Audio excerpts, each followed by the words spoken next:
प्यारे बच्चों, स्वागत है आपका आपके अपने YouTube चैनल ज्ञान दर्शन में। जी हाँ, सफलता का आपने किया विचार, उस विचार को हमने किया साकार और उस विचार को साकार करने के क्रम में हम पढ़ रहे थे हिंदी। जी हाँ, आपका महत्वपूर्ण एग्जाम पटवारी का एग्जाम, साथ साथ अभी उसके बाद ही जो एग्जाम आने वाला है, एक वन रक्षक का एग्जाम, जेल प्रहरी का एग्जाम, और अब तो एग्जामों की एक कतार सी बन गई है। तो उन एग्जामों को क्लियर करने के लिए आपके पास जो समय है बहुत कम है और टॉपिक्स काफ़ी ज़्यादा हैं, सब्जेक्ट काफ़ी ज़्यादा हैं, जिनमें से एक सब्जेक्ट आपका है हिंदी, जो हर एग्जाम में पूछा जा रहा है, किसी में 20 नंबर का, किसी में 25 नंबर का। तो उन सभी एग्जाम को टारगेट करते हुए मैं सारे के सारे टॉपिक हिंदी के आपके सामने लेकर आया हूँ। हम पढ़ रहे थे इसमें वर्णमाला। वर्णमाला के अंतर्गत हमने पढ़ा था, सबसे पहले हमने पढ़ी थी वर्णमाला कहते किसे हैं, उसके बाद हमने पढ़ा था वर्णों के विषय में पढ़ा था। वर्ण में हमने पढ़ा था कि स्वर और व्यंजन। तो स्वर हमने कंप्लीट कर लिए थे, स्वरों की संख्या देखी थी हमने, स्वरों के प्रकार देखे थे हमने। आज हम जो पढ़ने वाले हैं वो है व्यंजन। मेरे प्यारे बच्चों, क्या है वो? व्यंजन। जी हाँ, अब व्यंजन, प्रश्न उठता है कि व्यंजन, क्योंकि बचपन में हमने सबने पढ़ा होता है कि व्यंजन किसे कहते हैं या स्वर किसे कहते हैं, लेकिन बचपन की पढ़ाई और अभी की पढ़ाई में बहुत अंतर होता है। देखिएगा, समझिएगा आप, व्यंजन किसे कहते हैं, क्योंकि हमने सिर्फ रटा है इससे पहले। हम आज जो करेंगे वो समझेंगे चीज़ों को। क्या करने वाले हैं हम? चीज़ों को समझने वाले हैं। व्यंजन किसे कहते हैं? तो व्यंजन की परिभाषा कहती है कि वे वर्ण, कौन से वर्ण बच्चों? देखिएगा, वे वर्ण जो स्वर की सहायता, वे वर्ण जो स्वर की सहायता से बोले जाते हैं, स्वर की सहायता से बोले जाते हैं, या मैं बोलूं वे वर्ण जिनका कोई स्वतंत्र अस्तित्व नहीं होता। क्या नहीं होता बच्चों? स्वतंत्र अस्तित्व नहीं होता।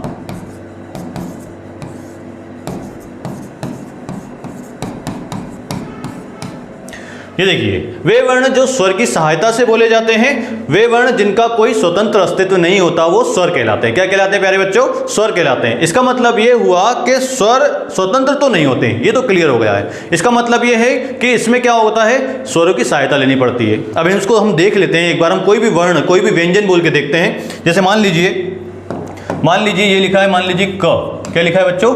ये लिखा है क्या? ये लिखा है क। क लिखा है, ये क व्यंजन है, आपको पता है। यदि हमने क का उच्चारण करते हैं तो बोलिएगा क। तो हम जैसे क बोलते हैं तो क के ठीक आगे हमें आ की ध्वनि आती है। काय की ध्वनि आती है? आ की ध्वनि आती है। हम बोलते हैं च, तो च के आगे आ की ध्वनि आती है। कोई भी व्यंजन उठा लीजिए, आप बोलेंगे, उच्चारण करेंगे, आपको उसके आगे स्वर का उच्चारण करना ही पड़ेगा। यही तो परिभाषा कह रही है। क्या कह रही है? कि स्वरों की सहायता से ही बोले जाते हैं, वही क्या कहलाते हैं? व्यंजन कहलाते हैं। लेकिन मैंने बोला कि बोले जाते हैं। हाँ, इनको लिख सकते हैं अपन। कैसे? बिना स्वर की सहायता के। देखिए कैसे, बिना स्वर की सहायता के हम क्या कर सकते हैं? इनको लिख सकते हैं। जैसे मान लीजिए मैंने यहाँ पे लिखा क। अब क को यदि मैं तोड़ूं तो ये क में लगाऊंगा हलंत और ये लगेगा आ। तो ये क्या हुआ बच्चों? ये का को मैंने कैसे लिख दिया? आपका आ लगा के, मतलब का को, ये का व्यंजन था, इसमें से स्वर हटा दिया। मैंने बोला कि इसको हम इस प्रकार से लिख सकते हैं। का को हमने का में हलंत लगा के इसका स्वर हटा दिया है और इसको हमने लिख दिया है। तो व्यंजन को हम स्वर की सहायता के बिना लिख सकते हैं, लेकिन इसका उच्चारण हम बिना स्वर की सहायता के नहीं कर सकते। और यही क्या कहलाते हैं? व्यंजन कहलाते हैं। आया समझ में? यदि हम बात करें अब स्वर व्यंजनों की संख्या की, आगे बढ़ते हैं। मैं बात करूं यदि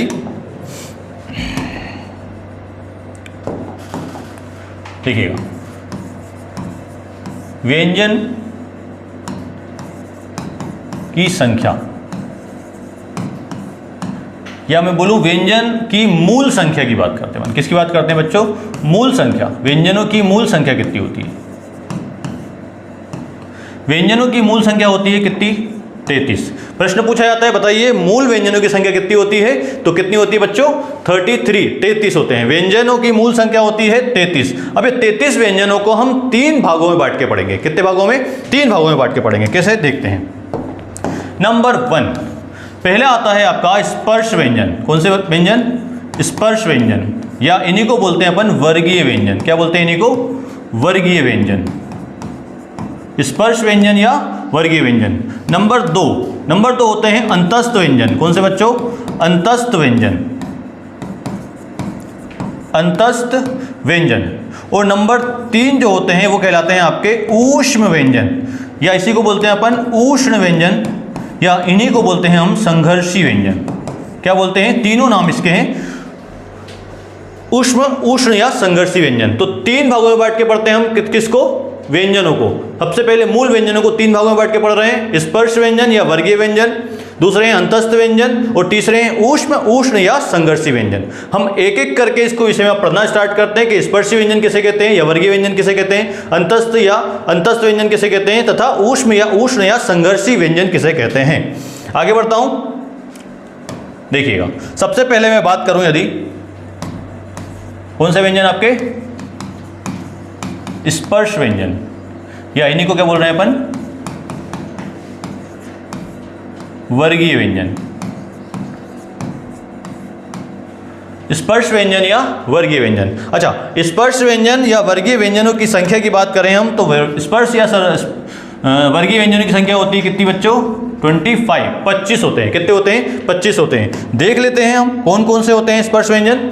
सबसे पहले बात करूं, आपको भी पता है क, ख, ग, घ, और अब इसमें कंफ्यूजन होता है कि इसका उच्चारण क्या होता है, इसको लिखा कैसे जाता है। अभी मैं इसको छोड़ देता हूं, हम आगे इसको पढ़ने वाले हैं, ठीक है।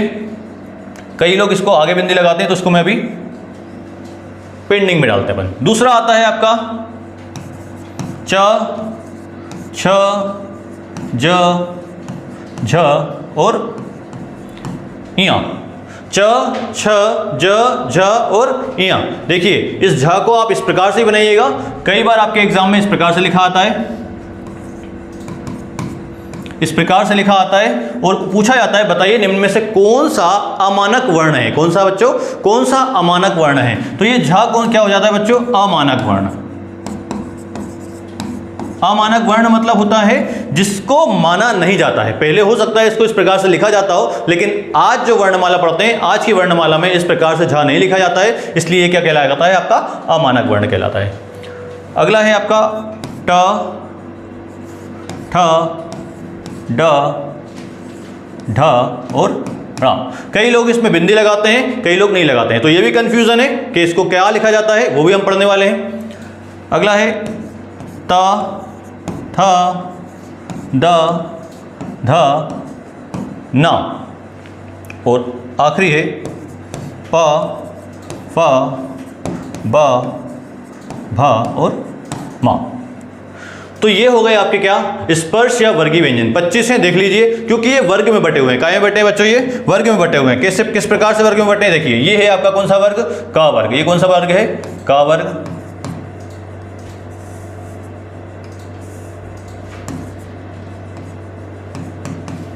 का वर्ग। ये है चा वर्ग, ये है टा वर्ग,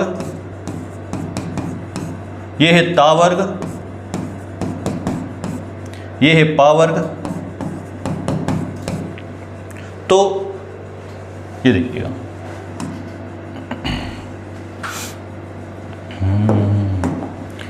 ये इसको वर्ग में बांट दिया, ये वर्ग में बटे हुए हैं। ये का वर्ग क ख ग घ, अभी हम पढ़ते हैं इसको। चा वर्ग च छ ज झ इया, टा वर्ग टा ठा डा ढ ण, ता वर्ग ता था दा धा न, पा वर्ग पा फा बा भा मा। अच्छा, अब प्रश्न आता है कि इनको स्पर्श व्यंजन क्यों कहते हैं? इनको स्पर्श व्यंजन या वर्गीय व्यंजन क्यों कहते हैं? वर्गीय व्यंजन क्यों कह रहे हैं? क्योंकि ये वर्गों में बटे हुए हैं। क्यों कह रहे हैं? क्योंकि ये वर्गों में बटे हुए हैं। स्पर्श व्यंजन इसलिए कहते हैं, देखिए अब समझिएगा थोड़ा सा।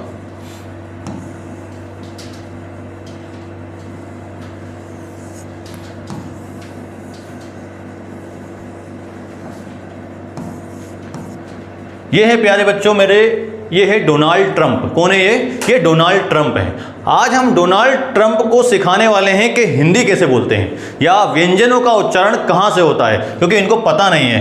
ये हमारे इंडिया में आए लेकिन हिंदी सीख के नहीं गए। देखिए ये डोनाल्ड ट्रंप का है गला, क्या है बच्चों, गला। अब देखिएगा जो सबसे नीचे यहाँ पे होता है, आपने देखा होगा कार्टून, कई कार्टून देखे होंगे, तो कार्टून में जब पूरा मुंह खुलता है तो एक लटकता हुआ सा दिखाई देता है, उसको बोलते हैं अपन क्या, कंठ। क्या कहते हैं उसको, कंठ।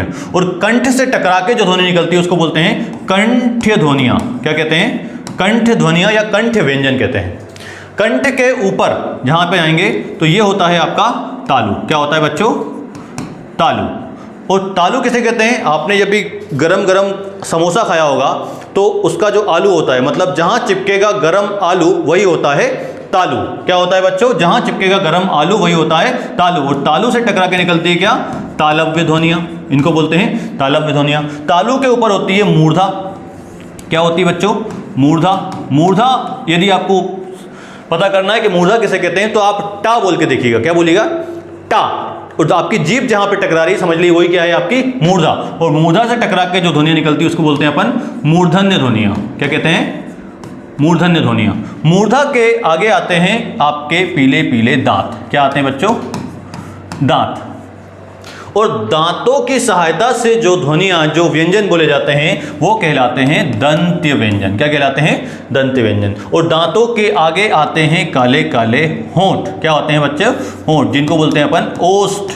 क्या बोलते हैं, ओष्ठ। और होंठों की सहायता से जो ध्वनियां या जो व्यंजन बोले जाते हैं उनको बोलते हैं अपन ओष्ठ व्यंजन। क्या बोलते हैं बच्चों, ओष्ठ व्यंजन।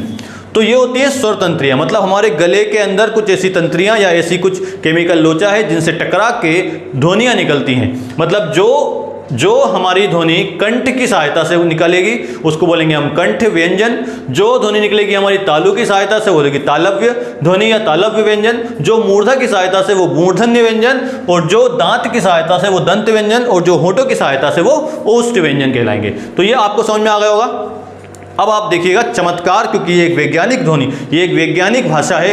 वैज्ञानिक, हिंदी हमारी कैसी भाषा है, वैज्ञानिक भाषा है। इसको विज्ञान के तरीके से बनाया गया है। अब देखिएगा, वापस आता हूं मैं उसी पेज पे।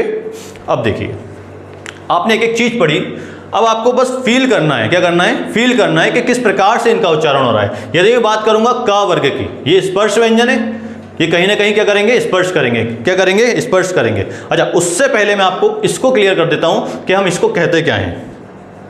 देखिएगा, ये जो है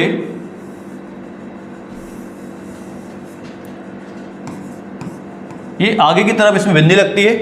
और ये पांचों के पांचों, क्या बच्चों, ये पांचों के पांचों जो हैं, यहां से हम काउंट करें इनको तो ये पांचों के पांचों कहलाते हैं आपके पंचमाक्षर। क्या कहलाते हैं, पंचमाक्षर, या इन्हीं को बोलते हैं अपन पंचम वर्ण, या इन्हीं को कहते हैं अपन द्विस्थानीय। क्या कहते हैं, द्विस्थानीय व्यंजन, या इन्हीं का एक और नाम है नासिक्य व्यंजन। क्या है बच्चों, नासिक्य व्यंजन। चारों नाम किसके हैं, पांचों के हैं।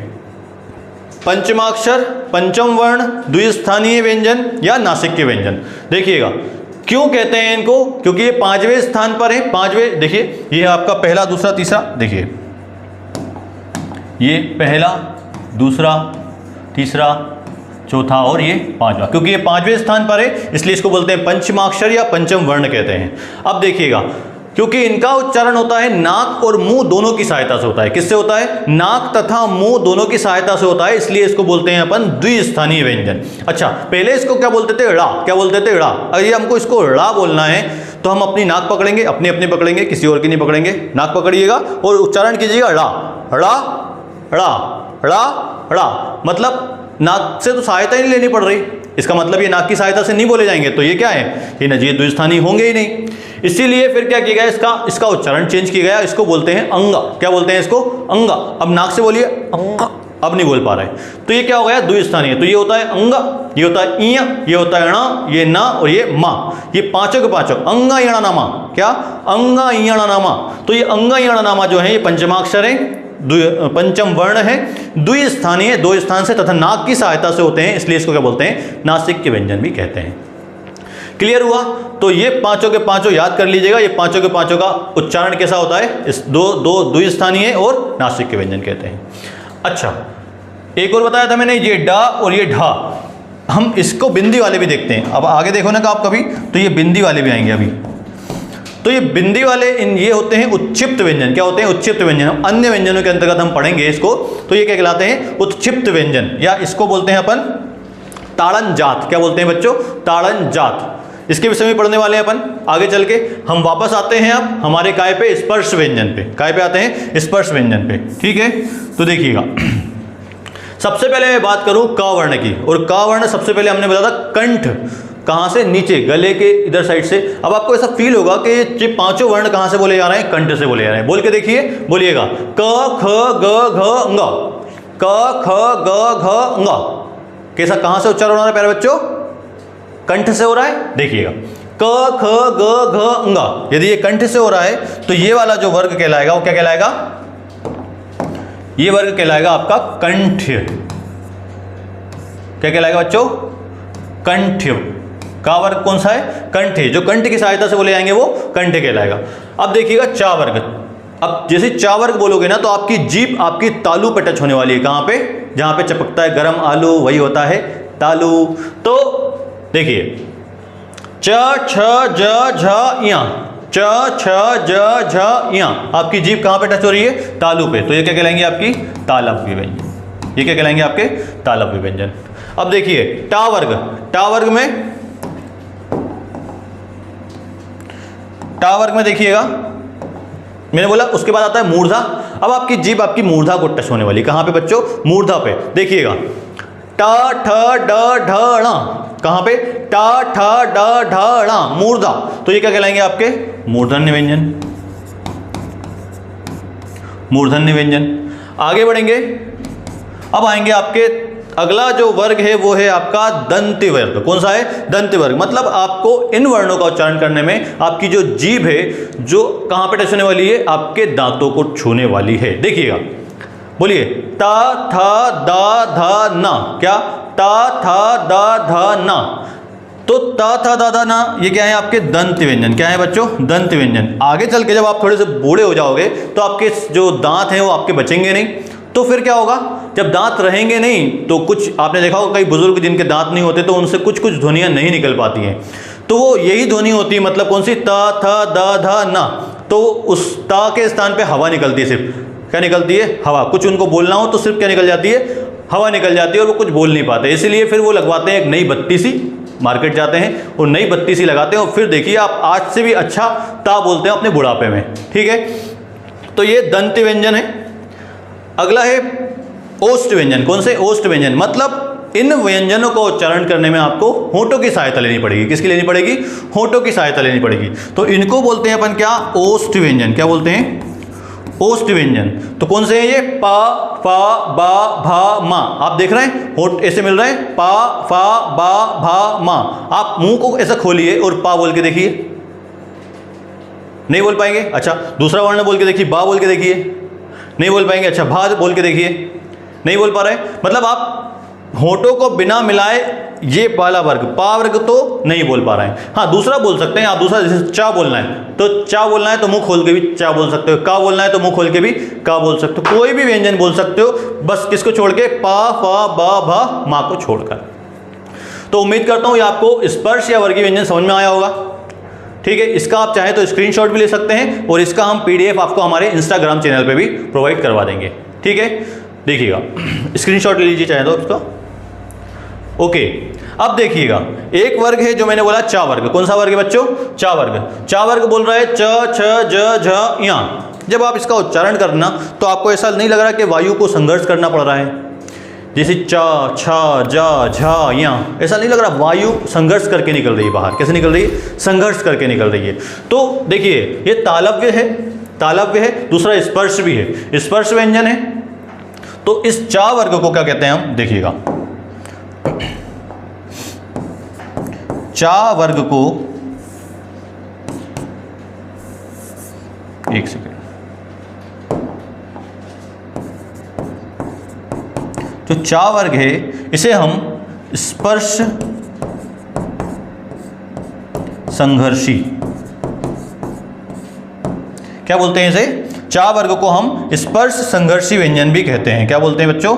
स्पर्श संघर्षी व्यंजन भी कहते हैं। इसको आप चाहें तो लिख लीजिएगा और नोट कर लीजिएगा, चाहे तो इसका स्क्रीनशॉट ले सकते हैं। स्क्रीनशॉट ले लीजिए इसका, ठीक है।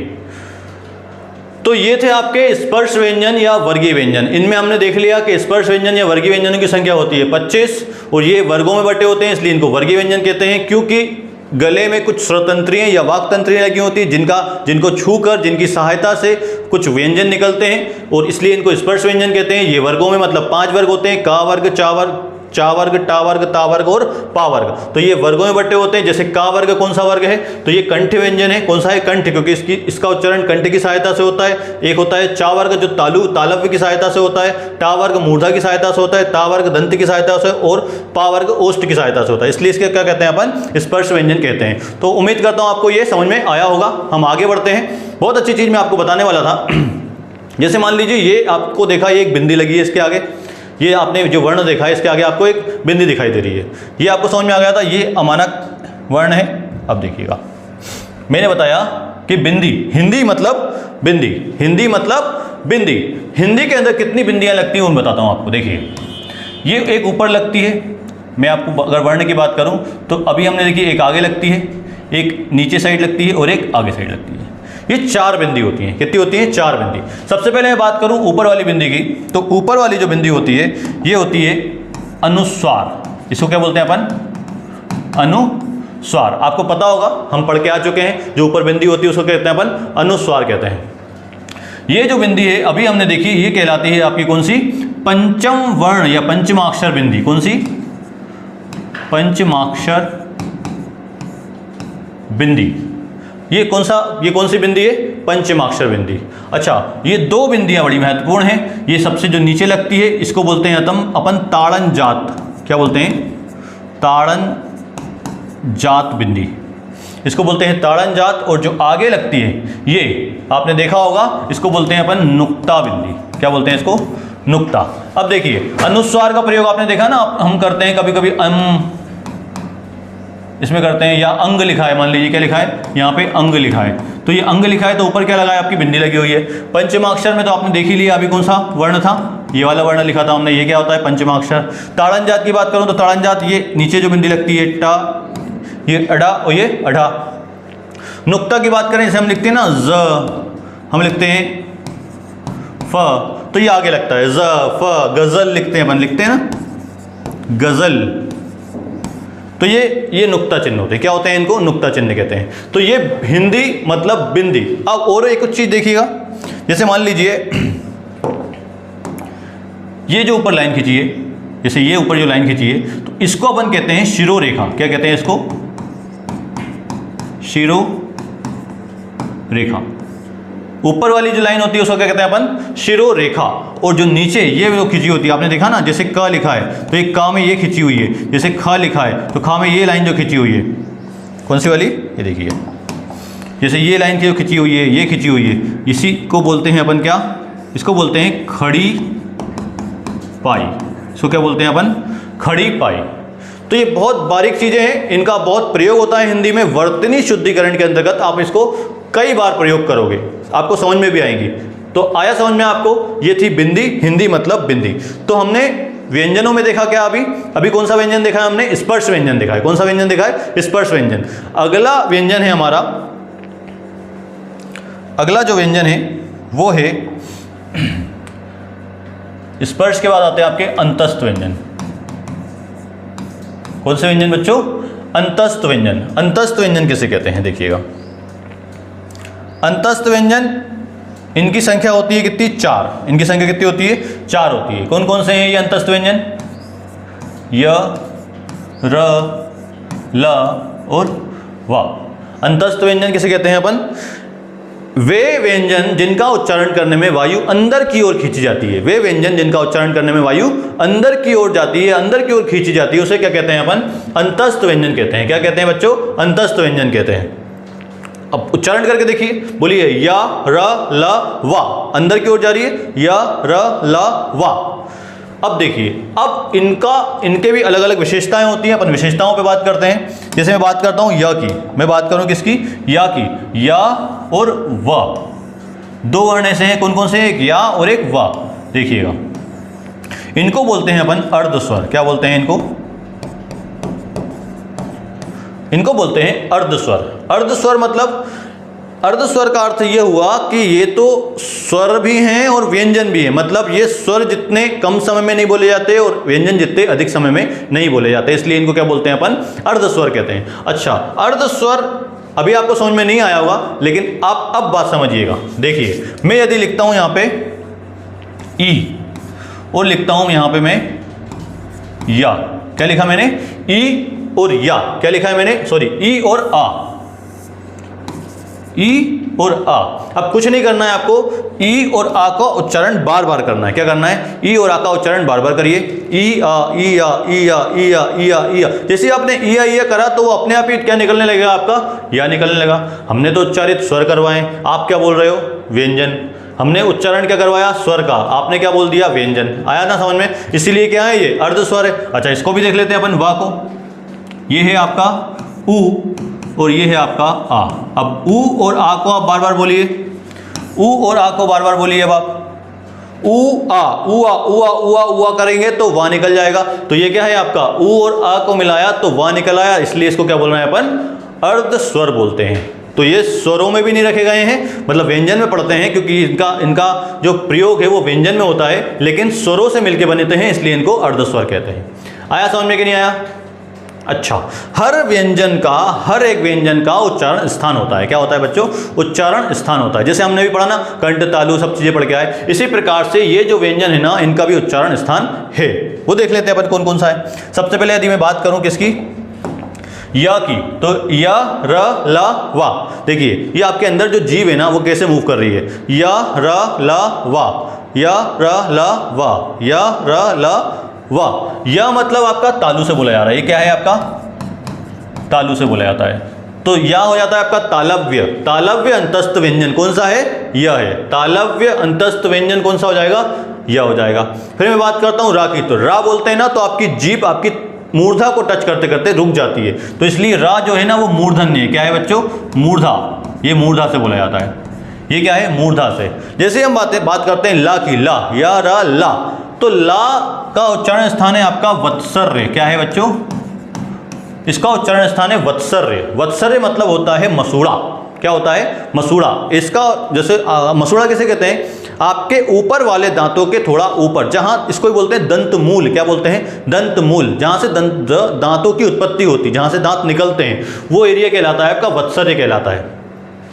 और अगला है वा आपका कहलाता है वा, ऊपर के दांत और नीचे के होंठ, तो ये होता है दंतोष्ठ।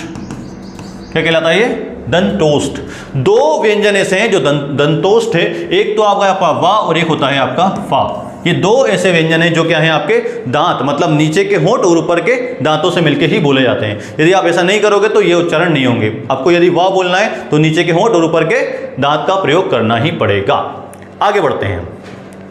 अब देखिएगा, या में कोई समस्या नहीं है और वा में कोई समस्या नहीं है। हम बात करते हैं रा की। तो रा का यदि उच्चारण करना है आपको, तो रा के लिए थोड़ा सा आपको रेडी होना पड़ता है, क्योंकि रा बोलना है। बोलिए रा। क्या होता है, रा। तो रा जब हम बोलते हैं तो वायु हमको लुढ़कती हुई सी प्रतीत होती है। कैसी होती है, लुढ़कती हुई सी प्रतीत होती है, इसलिए रा को बोलते हैं अपन क्या, रा को हम बोलते हैं लुंठित व्यंजन। क्या बोलते हैं बच्चों, लुंठित। या जब हम ला का उच्चारण कर रहे हैं तो वायु में या मुंह में ऐसा कंपन सा महसूस होता है, इसलिए इसको एक और नाम बोलते हैं, इसका बोलते हैं प्रकंपित। क्या बोलते हैं, प्रकंपित व्यंजन। लुंठित व्यंजन या प्रकंपित व्यंजन। आया समझ में, लुंठित व्यंजन या प्रकंपित व्यंजन। तो या आपके अर्धस्वर, व आपका अर्धस्वर। रा कौन सा है, लुंठित या प्रकंपित व्यंजन। मैं बात करूं यदि ला की, किसकी, ला की। ला वत्सर्य है, मसूड़ों की सहायता से बोला जाता है। दूसरी बात, इसको क्या बोलते हैं अपन, देख लेते हैं। यदि मैं बात करूं ला की, तो ला का जो नाम है वो है पार्श्विक व्यंजन बोलते हैं। क्या बोलते हैं इसको, पार्श्विक या पार्श्व व्यंजन। जी देखिए इसे लिख देता हूं मैं यहाँ पे, पार्श्व व्यंजन। अब आपको पार्श्व पता होना है किसे कहते हैं, पार्श्व किसे कहते हैं। पार्श्व मतलब होता है, देखिए आपने सिंगर देखे होंगे, गाना जो गाता है, जो गायक होते हैं उन्हें बोलते हैं ना पार्श्व गायक, सुना होगा आप लोगों ने, पार्श्व गायक। लेकिन पार्श्व गायक आपने हिंदी में नहीं सुना होगा, इंग्लिश में तो पक्का सुना ही सुना होगा। जैसे कि मान लीजिए सुना है आपने प्लेबैक सिंगर, क्या सुना है, प्लेबैक सिंगर। प्लेबैक सिंगर मतलब पार्श्व गायक। पार्श्व गायक कौन होते हैं, जैसे मान लीजिए आपको जो टीवी आ रही है, स्क्रीन आ रही है, कोई पिक्चर चल रही है, उसमें कोई गाना गा रहा है, तो गाना गाते हुए कौन दिखाई देता है आपको, अक्षय कुमार दिखाई देगा, ऋतिक रोशन दिखाई देगा, रणवीर कपूर, रणवीर सिंह, गोविंदा, ऐसे जो एक्टर हैं, जो महान महान एक्टर हैं, वो आपको गाना गाते हुए दिखाई देते हैं। क्या वास्तव में वो गाना गा रहे हैं, क्या गा रहे हैं, नहीं। वास्तव में कौन गाता है, हमारे जो फेमस सिंगर हैं, सोनू निगम हो गए, श्रेया घोषाल हो गई, सुनिधि चौहान हो गई, अलका याग्निक हो गई, आजकल तो काफ़ी सारे चल रहे हैं, बी प्राक हो गया, बहुत सारे सिंगर चल रहे हैं। तो वास्तव में गाना कौन गा रहा है, पीछे से जो पीछे हैं वो गाना गाते हैं, लेकिन दिखाई कोई और देता है। इसीलिए ला, मैं बोल रहा हूँ ला का जो नाम है वो है पार्श्विक। क्या है, पार्श्विक, या इसी को बोलते हैं पार्श्व व्यंजन। मतलब जब हम ला का उच्चारण करते हैं ना, तो जब हम ला बोलने वाले होते हैं तो ला के पीछे वायु इकट्ठा हो जाती है। क्या हो जाती है, ला के जीभ के पीछे वायु इकट्ठा हो जाती है, और जैसे हम ला बोलते हैं तो साइड से, बगल से और आगे से वायु निकल जाती है। तो वायु इकट्ठा पीछे हो जाती है, इसलिए पीछे से या बगल से वायु निकलती है, इसलिए इसको क्या बोलते हैं अपन, पार्श्विक व्यंजन कहते हैं। क्या कहते हैं बच्चों, पार्श्विक व्यंजन कहते हैं। तो उम्मीद करता हूं आपको ये अंतस्थ व्यंजन समझ में आ गए होंगे, है ना बच्चों। तो इसके बाद जो बच रहे हैं आपके, वो बच रहे हैं ऊष्म व्यंजन। कौन से बच रहे हैं, ऊष्म व्यंजन। तो ऊष्म व्यंजन के लिए आपको थोड़ा सा इंतजार करना पड़ेगा। उसके लिए हम अगले वीडियो में आपको ऊष्म व्यंजन तथा अन्य व्यंजनों के विषय में चर्चा करेंगे। तो तब तक के लिए हमारे चैनल को लाइक, शेयर और सब्सक्राइब जरूर कीजिए, क्योंकि सफलता का आपने किया विचार, उस विचार को हमने किया साकार। हम मिलते हैं अगले वीडियो में, तब तक के लिए सतर्क रहें, सुरक्षित रहें, सावधान रहें और देखते रहें ज्ञान दर्शन इंस्टीट्यूट। तो हम मिलते हैं, नमस्कार, जय माता दी।